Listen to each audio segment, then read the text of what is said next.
Hey Internet. So today we're going to talk about stages of job replacement by artificial intelligence, AI.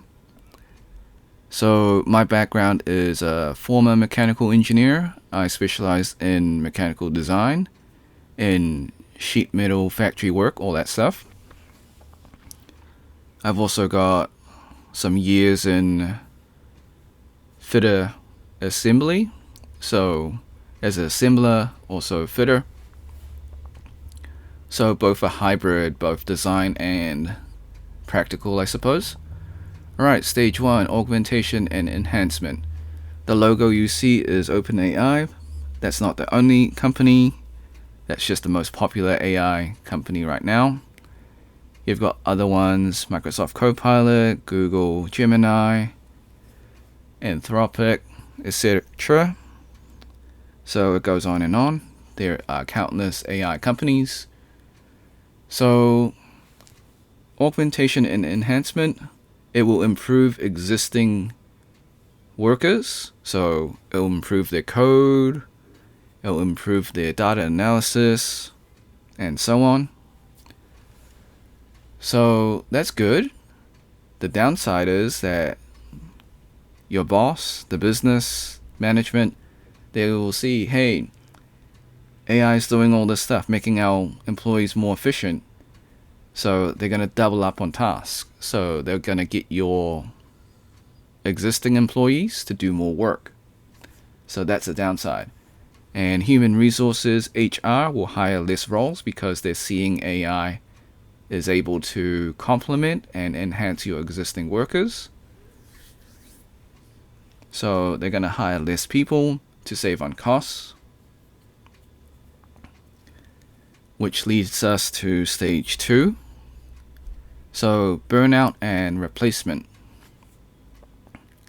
So on your right, you see the meme where the guy kind of throws his paper and quits. So the idea is that workers get burnt out because they're overloaded from working too much, because there's not enough employees, there's an employee shortage. So they get burnt out, they leave the company, and then the cycle continues until there is a worker shortage. So when that happens, engineering firms will be asked to make AI that's both embodied and also in the virtual world to completely replace workers. So to automate all the tasks. Now, that's not going to happen overnight. It's going to take years for that to happen. Alright, that leads us to stage 3, expanding to dangerous and boring jobs, or I should say expanding beyond those jobs. So now we're getting into the real world, so that's the embodied robotics. Now on your left, you see the figure 1 robots carrying a box from a pallet to a conveyor. So they are working with Microsoft, OpenAI, and among others, Amazon have interest in them. So this Tesla bot, or Tesla Optimus, as you can see on the right, is folding a t-shirt. So both of these use cases are factory and domestic work. So what I think about the physical embodiment of robotics, I think robotics is hard. Studying it was hard, and real life is much harder than studying robotics. So I think as the brain or the large language model understands context and understands vision, as well as it can combine the motor functions with those commands and context, then it will slowly get better. But there isn't a lot of data in robotics. Like, yes, you can train it on NVIDIA like multi-universe simulation. So you train it for like how many months or years, or I suppose not months or years, probably like weeks to months in those NVIDIA multiverse simulations where they're training billions of simulations at once. So they are probably simulating the same tasks in like the simulated universe in like 9 years, but it's actually in like 5 weeks or something. So 9 years worth of experience in 5 weeks in those simulated universes. But in real life data, there isn't a lot of like real life data. So while the simulations may be close to what the real world is, it's not like 100% accurate. So in terms of real data, there is a shortage because when you break a robot in real life, it's expensive to repair or build a new one. So I think as the brain gets smarter and it reaches total artificial general intelligence, AGI, it will be more capable of doing tasks in the real world. At the moment, I would say robotics is catching up to the software side, but I think both these examples are cherry picked. Now, one is teleoperated and trained using an operator teaching them tasks. Another is through simulation. So both approaches are good. I think that over time, that it'll be moving from less of an operator to more of just a simulation, where the simulations get pretty good. You don't need an operator to teach it. Now, I think that when embodied robotics happens and becomes more popular, so over the next 10 to 20 years, you'll probably see more humanoid robotics around the factory. As a mechanical engineer and assembler or fitter, I would say that's both good and bad. So, good thing is that the robots can carry the heavy boxes from A to B. That's like 90% of factory work. So, it depends on if the robots are able to do the dexterous. So, like the little fiddly things that humans do, like, say, for example, tightening a bolt or assembling things with nuts and bolts. I think when robots are able to do that, kind of fine-tune motor work, then yes, then workers will be in danger of losing their jobs. However, I think that will be a minimum of 10 years away. I think they still require a lot more data and simulation before that will happen. So in terms of physical jobs that won't get replaced, I would say things that mess with electronics. So anything to do with water, robotics would probably stay away from. So you're probably safe if you're doing jobs involving water. So that could be anything from a marine biologist, a lifeguard, an underwater welder. So things that can leak into the robots and short circuit the electronics, I would say those jobs are safe. Healthcare is also another safe physical type of job. Building, so all your tradesmen, so your manufacturing tradesmen, your fitter turner, machinists, toolmaker. Toolmakers are a dying breed. And then you've got your healthcare specialists, nurses, doctors, all your specialists, radiologists, all that stuff. Your pharmacists. So I can list all the specialists all day, but you get the point. I think anything physical, the jobs will be last to go.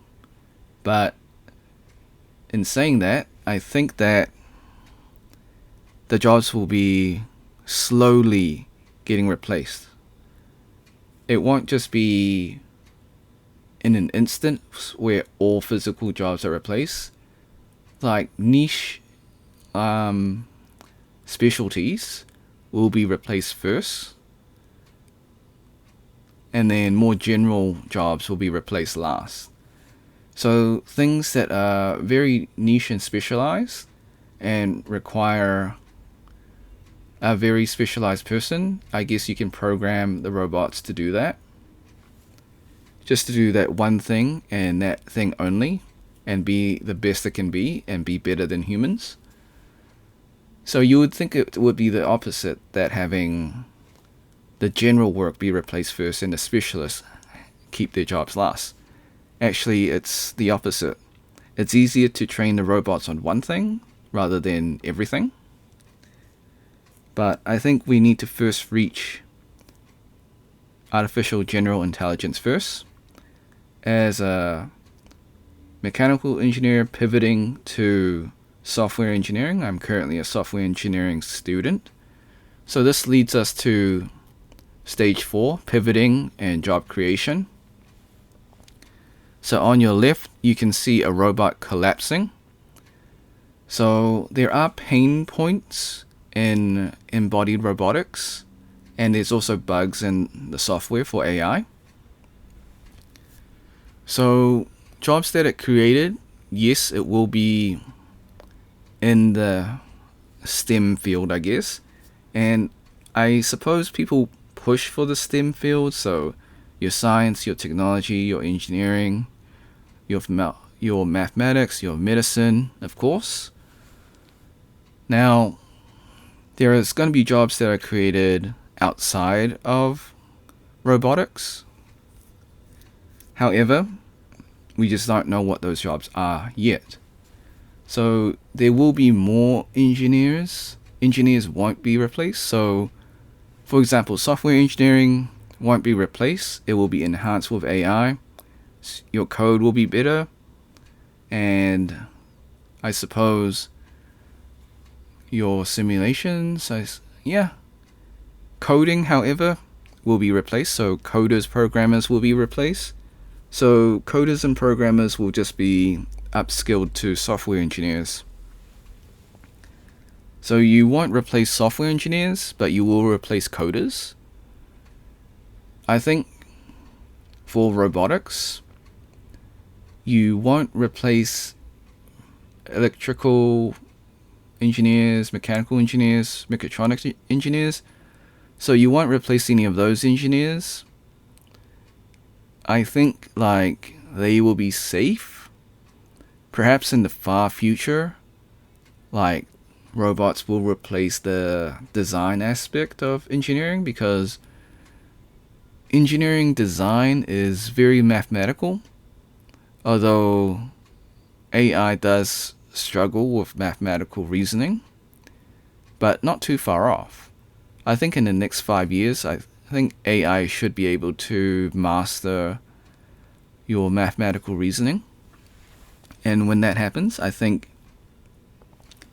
the old engineering firms will keep their engineers because of how humans have designed their components and parts. You just need a human to decipher and understand how each component works.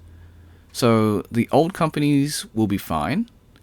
I think new up-and-coming companies won't even hire engineers that much.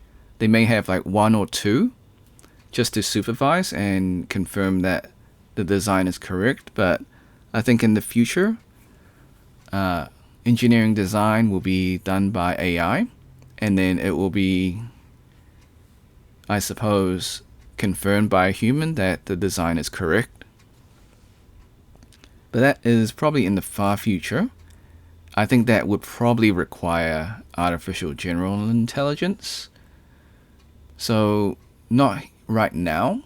I think for now, all engineers are safe.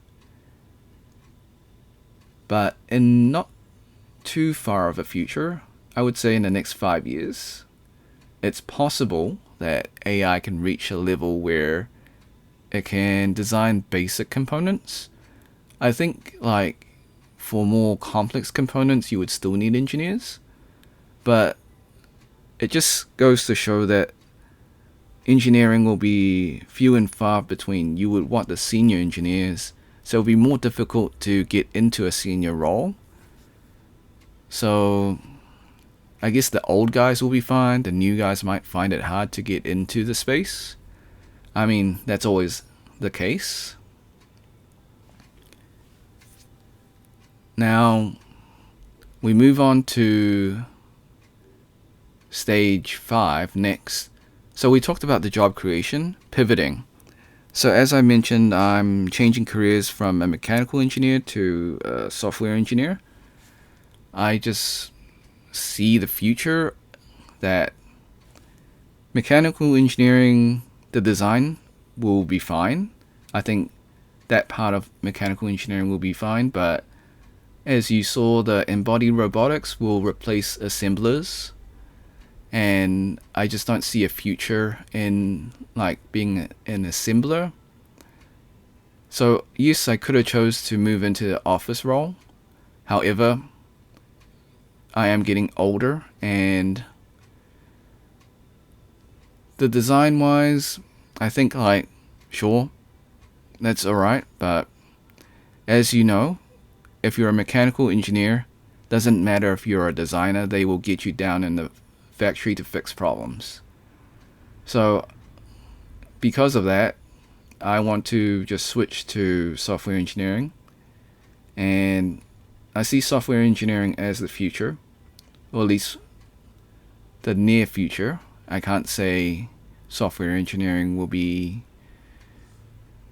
I guess, timeless. Everything has a limit. So, but my way of thinking, or my train of thought, is that I want to be the ones that build the brain of the robot and build the heart of the robot, rather than to be replaced by robots. It's very human of me to say that a robot has the heart and a brain. But yeah, so that's me pivoting, and I guess a lot of people that have their jobs affected will be upskilling in different areas or change their careers completely. Alright, now we're moving on to the final stage. So, stage 5, the aftermath and acceptance. So, in the far future, so let's say 10 to 20 years from now. So let's say 90% of the workforce is replaced by robots, either embodied in real life or AI software that is capable of thinking and carrying out tasks. So I would say they're called agents, right? So agents doing the software work, embodied robots doing the real work. So I guess when there is a job loss, people will be, I suppose, angry, unrest, so all that negative stuff. So how do we do? What do we do? How do we combat this? So UBI, UBJ, so having universal basic income, so everyone gets, like, I guess gets paid for existing, and so it allows them to buy their food, pay their bills, continue with their routine. Universal basic jobs, I suppose you gotta find things to do. Like, if people don't have things to do, they get bored and they do stupid things. So I guess it's just something to keep people's minds busy. That sounds kind of bad, but I think what they really want to do is do something that they enjoy in life, their purpose. So number 4 is pursue purpose. So instead of people becoming a wage slave and just doing a job because they need money to survive, if they have money to survive, they can do things they enjoy.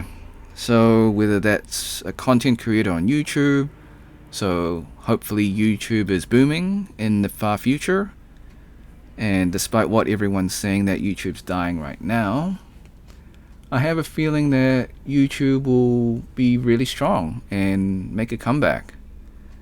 So when the robots replace everyone, I think a lot of people are gonna go into YouTubing and content creation and just like do their hobbies and show it to people.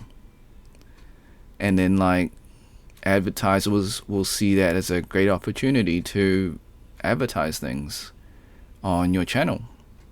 I suppose that's one way of looking at things. So I suppose people will just do their hobbies, do things like either put it on YouTube or just keep it to themselves, don't share it with anyone, as long as they keep getting that UBI. So everything works. And then you'll see like the hybridization of co-working with robots in real life. So of course that would make, you would have to design the robots to be safe to work around humans. And I would say in the office as well. So it will be like so this is a Halo reference from the video game, for those of you that don't play video games. So in Halo, the main protagonist is Master Chief John 117. That's his name. And then he has a AI, I suppose, partner. Not in that sense, like so Master Chief and the AI companion is probably the right word. So her job is to advise and give strategic input for Master Chief, and Master Chief carries out those orders, I suppose. So they kind of work in conjunction with each other. So my analogy there is that in the office, you will have your AI companion with you to help you solve problems. And in the real workforce, you've got embodied robots. So the humanoid embodied robots that also has the AI, AGI. And I think like it will be a collaboration of both the AI and human. It will be a, I guess, augmentation, or I suppose fusion's not the right word, but just working together in harmony. I think that's the best way to approach it. It will be a brave new world, because we're just doing things that has not been done before. So there is no precedent for it. I mean, yes, there are many revolutions back in the past, from industrial and so on. Now, I think this is the 4th industrial revolution. And I think that there is concern, but I also see it to be a positive as well. I think for UBI and UBJ to work to quell the unrest and riots, I think governments need to really think about that. So in a world where working doesn't matter, you really need to think about how you're going to implement those, to how you're going to pay for UBI and how are you going to create universal basic jobs? So it's going to be tough for governments to do it. I mean, from what we've seen in the US, some of them aren't exactly technologically literate. It's a little bit scary. In terms of New Zealand, I wouldn't say we're any better. I've got my own opinions. I think we've got enough criminals and clowns in the government. So I hope for the best for New Zealand. That's all I can say. As you can see, I don't have a good opinion with the New Zealand government, but it's not just this government. It's all, whether it's red or blue, it doesn't matter. I think all government officials are, yeah, they've got their own interests. They're not exactly looking out for the people. So occasionally they do, but they're kind of just doing their own thing and making sure they're looking out for number one. Okay, so that's politics aside. I think humanity is not quite ready, but it needs to be alert. It needs to start thinking about these things and start implementing at least trials for these things. Like, you gotta think about the end game where no one's working. So if no one's working, what is everyone gonna do? And then of course we've got the doomers on the other end be like, it doesn't matter, everyone's gonna get nuked anyways. And I disagree with the AI doomers. Yes, they do have a point that the acceleration is rapidly developing. However, I don't think we're at a point where AI is going to be lost, like lose control. I think we'll be okay, but I am concerned that tech companies are taking shortcuts such as Google. So we've seen there are many mistakes in AI. So they're taking shortcuts. So they're saying, like, remember their chatbot got things wrong, and now their image generation has some very inaccurate generations, let's just say. So I do understand that they need to catch up with the other companies, but they're slow to act, and now they're taking shortcuts, and shortcuts leads to mistakes, and you can't have mistakes in AI. So they need to have the sniper approach, which is slow is smooth, smooth is fast, fast is accurate. I think I've paraphrased that from that Sniper's Creed, but you get my point. You shouldn't be taking shortcuts. Take it nice and slow, and that's the approach that you should take. Alright, I know this is not my usual engineering thermodynamics tutorial, but I thought it would be relevant since I am studying software engineering and specializing in artificial intelligence. Alright, thanks for watching. Hope you had a great day. Be sure to like, subscribe, share with your friends, ring the bell, turn on all notifications. Leave a comment below. Are you worried about AI taking your job? Are you concerned that there may be some Skynet consequences? Or are you just vibing and just seeing how it all plays out? Alright. I also know that this video is being trained by Google in their artificial intelligence. So yes, I do realize that. So thanks for watching, guys and ladies. I hope you guys have a good one. Until next time, see ya.